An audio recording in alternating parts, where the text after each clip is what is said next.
Before we jump into the madness, don't forget to hit that subscribe button, smash the like, and drop a comment below. This channel is growing thanks to you. So let's keep it going and take this wild ride to the top of fun, chaos, and royal biscuit battles. It was a Tuesday, but London had the mood of a slow-motion Sunday stuck in a history documentary. Grey skies, damp air, a suspicious number of teapots in windows. Will Smith, actor, rapper, occasional alien puncher, and current self-declared survivor of the Great British Formality Plague, walked down the mall with a gait that said, "Badass," but eyes that said, "Confused tourist." He held a cricket bat not because he knew how to use it, but because the baseball bats were sold out at the Covent Garden novelty shop. His other hand gripped a half-eaten Tesco egg mayo sandwich, which he only realized halfway through tasted like betrayal. "Day 47, he narrated out loud, like someone still pretending this was a movie. Still no signs of intelligent life. Still no TikTok dancers. Still no Starbucks that's open past 3 p.m. He squinted ahead. There it was, Buckingham Palace. Regal. Majestic. A building that looked like it sneezes out royalty. And guarding it, standing firm, emotionless, timeless, 3 royal guards. Red coats. Tall bearskin hats.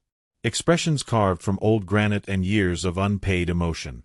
Will approached slowly, carefully, like he was sneaking up on a lion who had seen the Fresh Prince and didn't like the Carlton dance. He crouched behind a statue of Queen Victoria, holding what suspiciously looked like a lemon tart. "Okay," he whispered. "Objective. Find out if these dudes are real." He popped his head out. No movement. He crab-walked across the street. Still nothing. He rolled across the gravel like a bad Indiana Jones stunt double. The guards didn't flinch. He even loudly sang "Miami" while twerking in front of one of them. Nada. Finally, he stood tall, arms crossed. "All right, y'all asked for it." He took a deep breath, reached into his jacket pocket, and pulled out a kazoo. One long honk. Still no reaction. "Okay. You wanna play statue? Let's play." He slowly, dramatically, lifted his hand, and gently flicked the nose of the middle guard. Boop. At first, nothing. Then, somewhere in the far distance, a faint trumpet sounded. It was soft, regal, possibly cursed. Will's eyes widened. The guard's nose twitched. And the cobblestones beneath Will's feet shifted. A hidden hatch creaked open. Out popped a robotic corgi with gold-plated teeth and the words "Operation Biscuit Storm" engraved on its collar. Will backed away, holding up the cricket bat. "What the hell kind of Hogwarts home security is this?" The robot corgi growled in Morse code. Behind him, the leftmost royal guard slowly turned his head. Just his head, a perfect 180 degrees, like a possessed owl in slow motion. Will screamed. "Nah, I'm out." He sprinted toward the gates, only to find them locking behind him with a hiss of ancient magic and bureaucracy. "You gotta be kidding me," he said, slapping the bars. From the palace balcony, a butler emerged. He wore monocles on both eyes, because one just wasn't British enough. He pointed at Will and yelled, "Intruder!" Will shouted back, "I'm just trying to find a pret-a-manger." But it was too late. The guards moved. Not a lot. Just enough. One reached into his coat and pulled out a scone. He broke it in half. Slowly. Menacingly. Like it was a threat. Will blinked. Is this a food fight?" The second guard reached under his bearskin hat and pulled out clotted cream. The third. A tiny Union Jack flag on a toothpick. Will dropped his cricket bat. "So this is how I die," he whispered. "Not with aliens. Not in a Hollywood meltdown. But by the Queen's Bake Squad." Just then, the robot corgi launched a biscuit at his head. Thwack. Direct hit. Will spun in place. "Oh, it's on." He grabbed the cricket bat and swung at the next incoming biscuit like Babe Ruth possessed by Mary Berry. Crack. It flew straight into the Queen's statue's mouth. Perfect aim.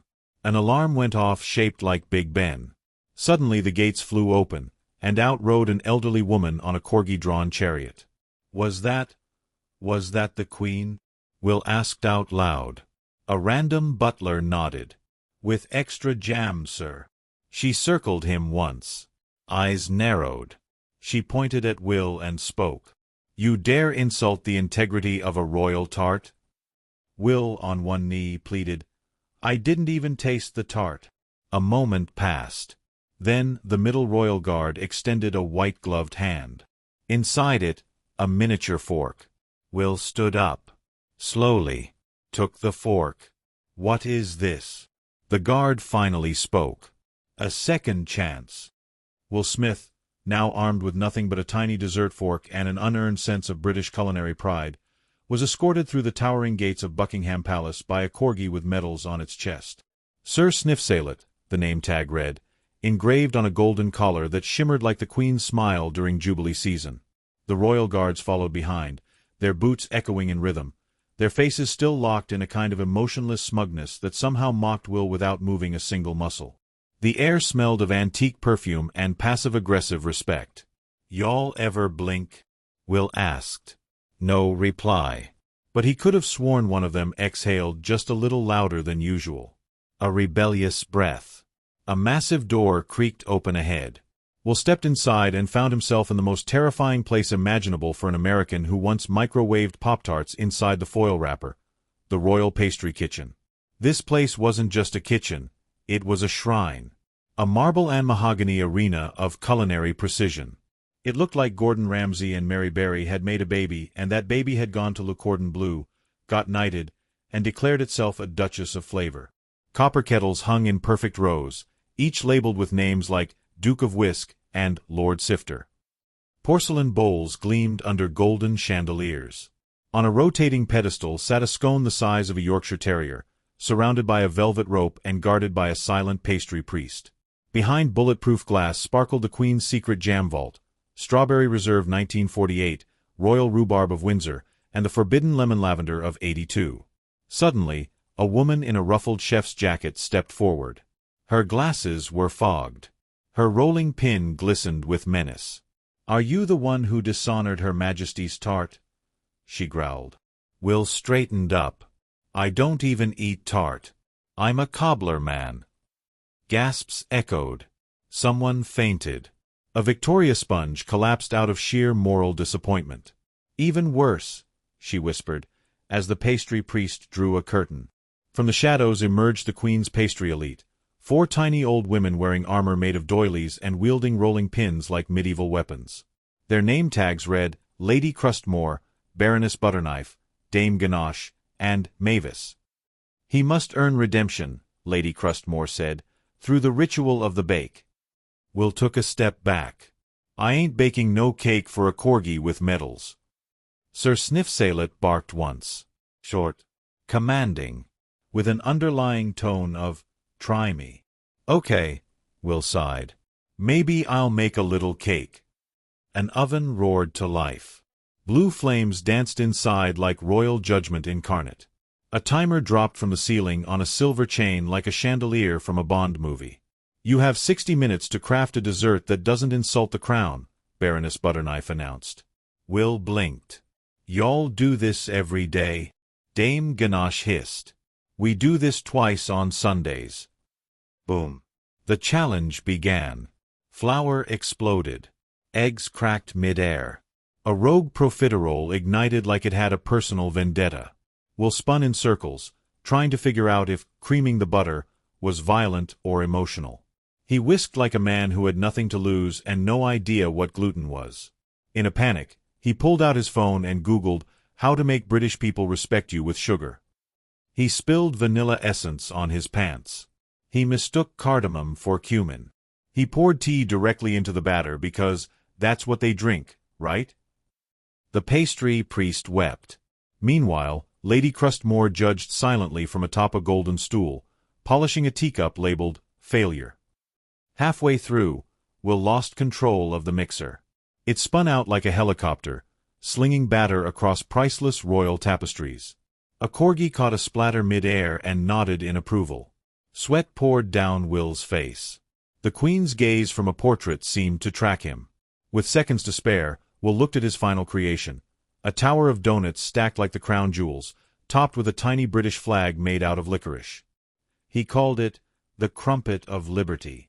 The room fell silent. The Queen entered, in full regalia, with a fork in one hand and centuries of judgment in the other. Everyone bowed, even the oven. Will half-curtsied, tripped over a corgi, and landed face-first next to his cake like a failed contestant on British Bake Off, Apocalypse Edition. The Queen peered at the dessert, took a bite, chewed, paused. Her pinky rose.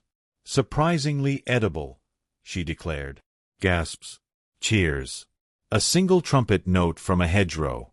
A butler fainted from relief. Dame Ganache clutched her pearls. Will stood, hands raised like a boxer. I'd like to thank Aunt Jemima, Betty Crocker, and that one lunch lady from Philly who made meatloaf taste like love. But before he could bask in his moment of triumph, alarms blared. A red light flooded the kitchen. "Code Crumpet!" someone screamed. A massive monitor unfurled from the ceiling. Security cam footage showed dozens of corgis in red berets overtaking the royal garden. One rode a unicycle. Another carried a baguette like a rifle. They barked in code. Their leader, Sir Bartholomew, rogue twin of Sniff-Salet. Sniff-Salet barked in Morse code, they're rebelling. Lady Crustmore's eyes widened. The prophecy, it's happening. Will grabbed his spatula like a sword. Guess it's time to go from sweet to savory. He turned to the Queen. Permission to deploy Operation Biscuit Blitzkrieg. She nodded gravely. Make it British. The silence that followed Will Smith's declaration was broken only by the mechanical hum of the descending war map. Yes, an actual war map, spooling down from the ceiling of the royal pastry kitchen. Projected in vintage sepia tones across a velvet-lined wall, it depicted the palace gardens, now overrun by corgi rebel forces wearing tactical monocles and barking in encrypted tones. Sir Bartholomew, Sniff-Salet's estranged brother, stood proudly atop a flipped garden bench, his fur ruffled and his eyes blazing with revolutionary fervor. He wore a sash made of shredded napkins and a belt of dog treats. Flanking him were the Biscuit Battalion, a fearsome squad of corgis trained in high-speed distraction, cookie theft, and passive-aggressive tail-wiggling. A hush fell over the room. The Queen stepped forward, unrolling a scroll that looked suspiciously like it had been written in jam. Will Smith of West Philadelphia, born and partly raised, you are hereby knighted Commander of the Crumb and granted temporary authority to lead Operation Biscuit Blitzkrieg. She touched his shoulder with a ceremonial whisk. You may command the Beefeaters. Will blinked. I can what now? The doors burst open. In marched 8 Beefeaters, yeoman warders in full regalia, carrying baguettes like rifles, jellied eels and ammo belts, and expressions that said, "We were trained for this, sadly." "We're ready for battle, sir," one said, adjusting his codpiece. Will nodded. Let's make croutons out of chaos. He was handed a walkie-talkie shaped like a teapot. Sir Smith, the corgis have breached the rose hedge and taken over the Queen's lounge chairs, crackled a voice. They're peeing on the royal cushions. Will slammed his fist on the pastry counter. That's it.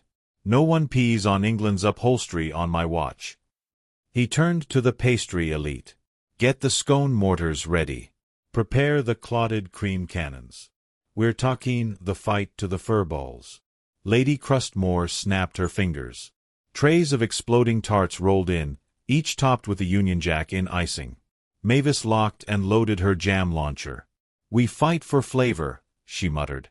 Outside, the battle begins. The palace lawn, once a peaceful patch of heritage flora, had transformed into a war zone of hilariously adorable chaos. A corgi in a tiny bowler hat barked orders while another performed evasive maneuvers behind a hedge maze. A duck, of unknown allegiance, quacked from the fountain. Will led the charge, wearing an apron fashioned into a tactical vest. Behind him, the Beefeaters marched in formation, chanting Eton Mess. Eton Mess. The two sides clashed at the koi pond. Donuts flew like grenades. Eclairs zipped through the air. One corgi launched a sneak attack using a wheel of cheese, which Mavis countered with an overhead jam strike. Sir Bartholomew made his move, leaping from the sundial, tail spinning like a helicopter. He tackled Gregory, a royal guard who had abandoned his post to distribute finger sandwiches to civilians. Will ran to intervene, wielding a spatula the size of a cricket bat. "Let go of the cucumber sandwich, you furry anarchist." He and Bartholomew locked eyes. And for a moment, time slowed. Rain began to fall. Somewhere, Adele's voice echoed softly. "Hello," from the other side. Bartholomew growled. Will whispered, "I feel you, dog. I really do. You just wanted more treats, didn't you?" The corgi softened, briefly, then bit his sock. "All right, plan B," Will shouted. He tossed a jar of peanut butter like a grenade into enemy lines. The rebels swarmed, distracted. Mavis flanked from the left with a blitz of bourbon biscuits. Lady Crustmore rode a Segway made of gingerbread, shouting something in ancient Scone dialect. The tide was turning. The turning point. Operation Scone Drop.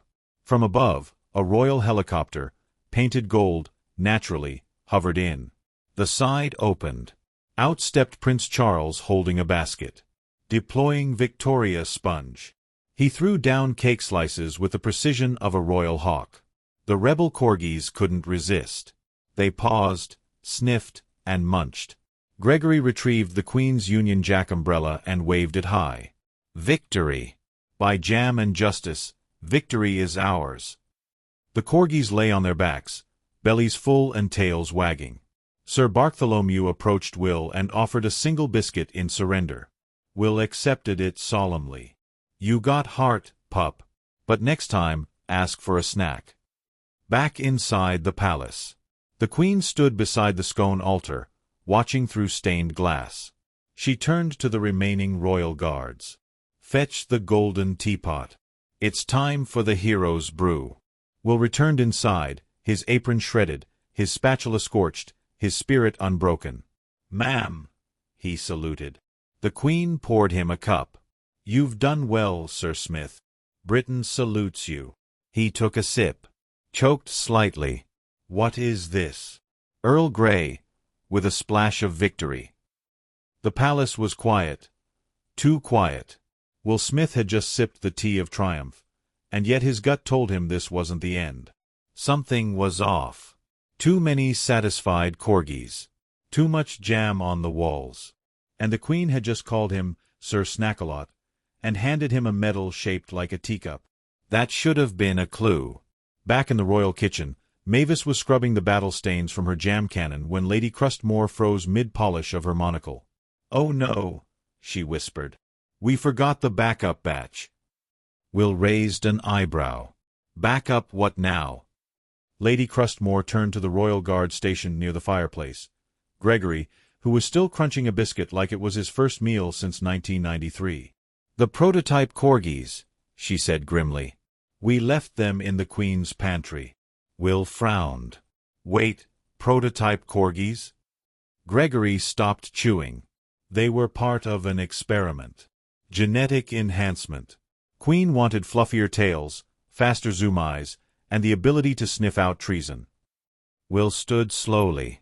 "You genetically engineered corgis?" "They were untested," whispered Mavis. As if on cue, a distant bark echoed through the palace halls. Not a normal bark. No. This bark had bass. Vibration. Echo. It hit Will's chest like a subwoofer set to Armageddon. Suddenly, the chandelier flickered. Sir Sniffsalet raised his nose, sniffed the air, and bolted. "Everyone move!" Gregory shouted. Down the marble hallway. Will sprinted, spatula in hand, apron flapping like a cape. He rounded the corner just as the pantry door burst open, and out came the Alpha Crumpet. This corgi wasn't like the others. It was taller, bulkier, wearing a cape made from what appeared to be Prince Harry's discarded tuxedo. Its eyes glowed faintly, and its barks had subtitles. "The age of biscuits is over." It was followed by a swarm of elite corgi operatives with golden fangs and jetpacks made from teapots. They moved like synchronized swimmers but barked like drill sergeants. Will slid behind a grandfather clock as the royal guard engaged. Lefty leapt through the air, performing a somersault kick powered by years of pent-up emotion. Blinky grabbed a baguette from a weapons rack and used it like a bow staff. But the Alpha Crumpet was different. It dodged scones, sliced through a trifle with its teeth, and leapt atop the Queen's grand piano, delivering a howl so majestic that a painting of Churchill burst into tears. "This mutt means business," Will muttered. Lady Crustmore shoved a frosting grenade into his hand. "You're the only one who can stop him." "I'm just an actor," Will protested. "I once played a fish in a kid's movie." "Exactly," said Mavis. "You understand fear." The final showdown. Garden of Fate. The fight moved outside. Rain began to fall. British rain. The kind that smells like damp heritage and slightly judgmental roses. The Alpha Crumpet stood atop the Victoria Fountain, flanked by his elite fluff squad. Will approached slowly, his spatula low, frosting grenade in his apron. "Let's end this like gentlemen," Will said. "Man versus dog. Biscuit versus instinct." The Alpha growled. Suddenly, he charged. Will dove. The corgi flipped. Jetpacks flared. The Queen watched from her balcony, sipping tea as if this were Wimbledon. They clashed. Spatula met teeth. Biscuit crumbs flew like shrapnel. A Jaffa cake ricocheted off the statue of Queen Victoria. Will threw the frosting grenade. The Alpha swatted it with his tail, straight into a topiary. Boom.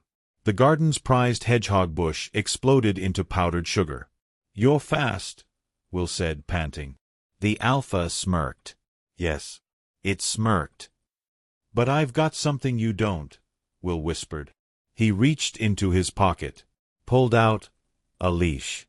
The crowd gasped. The Alpha froze. Will knelt down, soft voice cutting through the tension.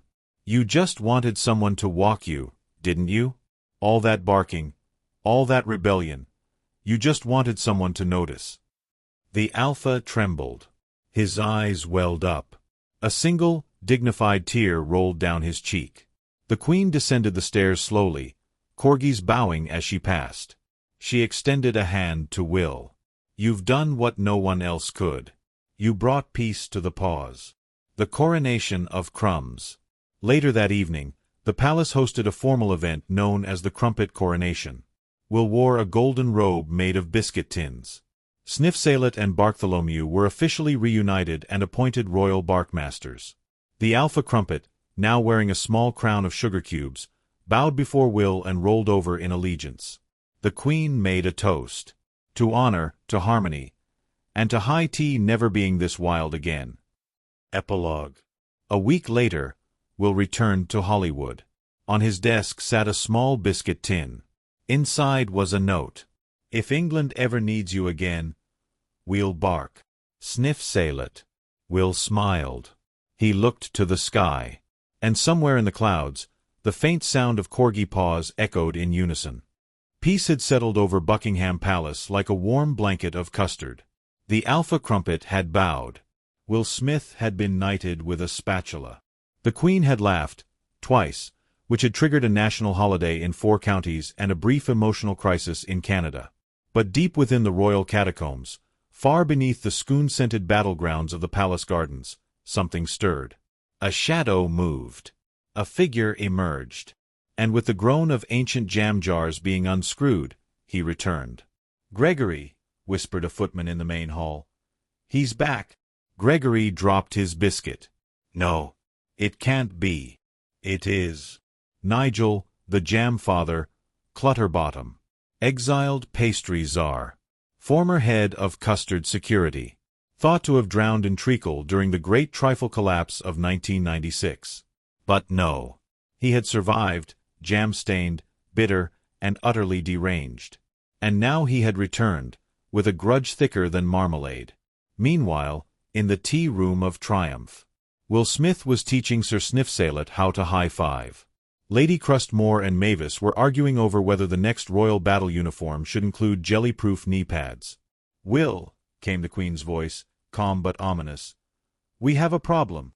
"More corgi chaos?" he asked, biting into a croissant the size of a hat. She shook her head. "Worse. Nigel Clutterbottom has returned." A collective gasp. Gregory fainted. Enter the Jam Father. In the grand hallway, Nigel appeared. Clad in an old ceremonial apron, now blackened by years of rage-baking, he marched forward with 2 guards made entirely of toffee.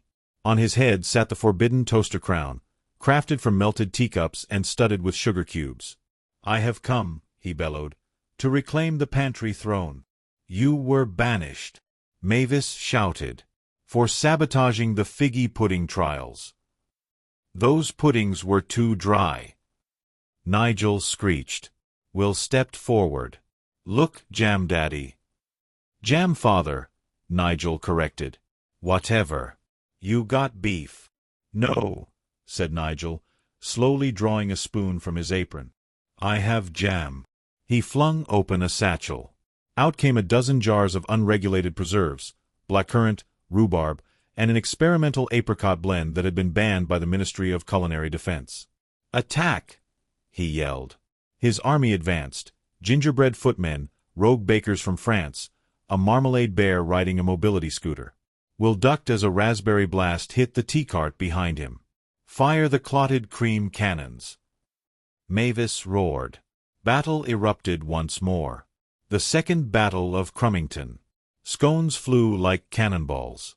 Eaten messes detonated across the ballroom. Nigel screamed into the void, hurling cupcakes with the strength of a vengeful baker. Blinky tackled a jam assassin disguised as a tea cozy. Lady Crustmore, dual-wielding baguette sabers, met Nigel at the center of the fray. "You were the best of us," she hissed. "I was the recipe." Nigel howled, spitting plum puree. The Queen, now wearing tactical pearls and armored gloves, turned to Will. "It's time," she said. Will raised an eyebrow. "Time for what?" She handed him a relic, the sacred toaster of Albion. Forged in 1542 by Sir Crispin Crumb, powered by a royal hamster wheel, and capable of toasting 4 slices at once. Will plugged it in. The palace lights dimmed. He inserted 2 slices of war bread. The room trembled. "Hey, Jam Father," Will shouted. "Breakfast's over." He launched the toast. Direct hit. The searing slices struck Nigel's belt of jelly jars, igniting a chain reaction of sticky explosions. Marmalade fireworks lit the room. A pipe organ exploded into "God Save the Queen" spontaneously. Nigel stumbled back, clutching his jam-stained chest. "This isn't over," he gasped. "Your toast," Will whispered. With a final burp of strawberry smoke, Nigel Clutterbottom fell into a decorative pudding vat and disappeared from history once more. Victory and aftermath. Gregory was revived with a biscuit and tea. The Queen knighted Will a second time, this time with a chocolate éclair. Sniffsalet was promoted to Admiral of the Dog Fleet. The Alpha Crumpet, now a decorated veteran, opened a jam rehabilitation center for wayward dogs. Lady Crustmore retired, announcing she'd be moving to a lighthouse made of scones. Mavis wept openly. "I've never felt so alive." Will smiled. "I came here to take a selfie with a guard," he said, "and ended up preventing a pastry-based coup. Life's weird, man." The Queen nodded. "Indeed. Now let's have brunch." A chorus of cheers. A marching band made of trombone-playing butlers struck up a celebratory tune. And above it all, a banner unfurled from the tower. "Long live the biscuit." The sun rose slowly over Buckingham Palace, illuminating the soot-stained battlefields of the Great Jam War. Tea puddles shimmered on the marble floors. Biscuit crumbs blanketed the steps like sacred relics. The scent of burnt marmalade still clung to the drapes, and a lonely kazoo played "Rule Britannia" in the distance, operated by a corgi wearing a monocle. Will Smith stood in the middle of it all, apron charred, spatula bent, eyebrows slightly singed. He looked like a war hero who just emerged from the weirdest cooking show ever broadcast only to ghosts and confused tourists.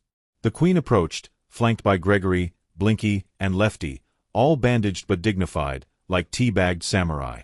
Behind them marched a conga line of jam-soaked soldiers, marmalade bears, corgi commandos, and one slightly traumatized French croissant general named Jean-Claude Brioche.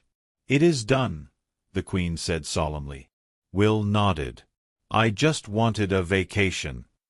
"You got a knighthood, a golden spatula, and 2 Netflix documentaries out of it," the Queen replied. "I'd say that's a fair exchange." At that moment, the palace gates creaked open. A crowd had gathered outside. Tourists, locals, celebrities, marmalade bloggers, TikTok influencers with corgi filters, all cheering, waving little flags that had tiny biscuits on them. Someone yelled, "Long live the Biscuit King!" Will cringed. "Please don't make that a thing." Too late. Shirts were already being sold. TikToks were already viral. A child had a foam spatula and was hitting her brother while screaming for the Jampire.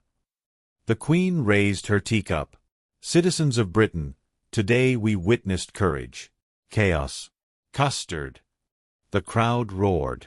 Let it be known that on this day, the palace was not defended by tradition or silence, but by one man with an apron and a spatula.